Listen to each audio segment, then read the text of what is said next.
The other day, a friend of mine called, said he wanted to meet for coffee. We sat down and we spoke about our family, our jobs. Then he got this really intense look on his face and he said, "Tony, I'm worried about you."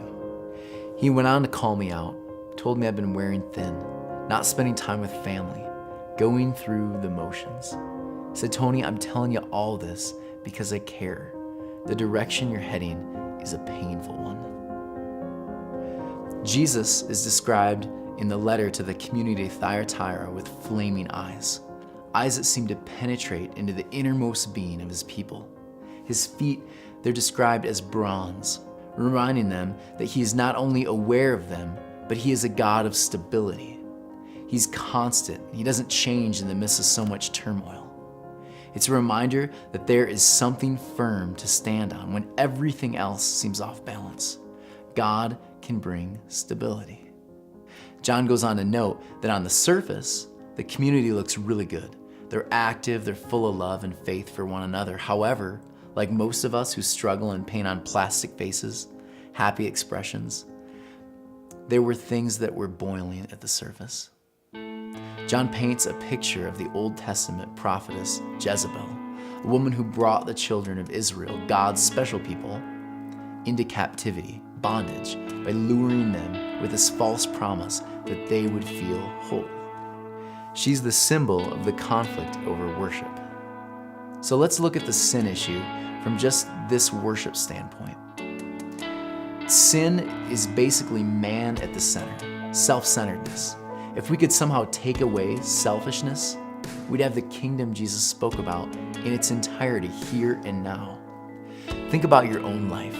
How many times have you gone way off track because of selfishness? Or maybe you even did something good, but for the wrong reasons. My neighbor, she lost her husband a couple months ago in a plane accident, and I decided to make a work bee to mow her yard, weed, even wash her cars. And I remember as I was sitting there watching everyone cleaning and being the literal hands of Christ, I started to get this ridiculous feeling of pride. I felt like I'm a good person. I allowed myself for a few moments to get a big head. It was so stupid. I was asked to move her SUV that was parked on this steep driveway facing the garage. I put the key in the ignition, hit what I thought was the brake, and went flying straight into her garage, hitting her other car. I was so high on what we had pulled together, what we were doing, I didn't even notice her SUV was a manual transmission.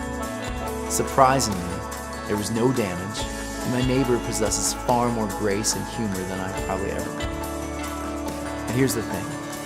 We all have experienced the painful effects when our lives are centered around ourselves. We've seen it in others as well. A guy, he'll leave his family for someone he's only known for a couple months, destroy his family only to have that relationship end. There's this girl, she works so hard to climb her business ladder, so focused on getting there that she's literally crushed others to put herself in the center, dissolving relationships, hurting those close to her. And when she gets there, it's bittersweet. We all have or heard of these stories of painful effects of self-centeredness. The flip side, though, is that when God is at the center, we find fullness. We find victory over sin, over pain, even over brokenness. Revelation 2, verse 26, it says this: "To him who overcomes and does my will to the end, I will give authority over the nations."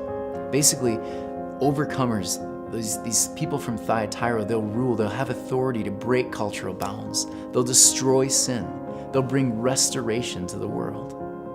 Jesus says in chapter 2, verse 23, "Then all the churches will know that I am he who searches the kidneys and the hearts, and I will repay each of you according to your deeds." In John's time, kidneys were considered to be where the emotions were found. Kind of interesting. And the heart was literally where the intellect lay. So here Jesus says, look, I see your thoughts. I know where this is heading. I can honestly feel the pain you're going to experience. If you go that direction, it's going to be painful. If you give up, if you don't put things in perspective. And like a true friend, a friend willing to call us out on our garbage, he gives us the honesty that surface friendships simply can't. He finishes with a reminder of how much he loves us and wishes only the best. The message to Thyatira is our message today. God wants us not to go down that road that leads to pain, brokenness, loneliness, but one that restores us to our original state at oneness with God.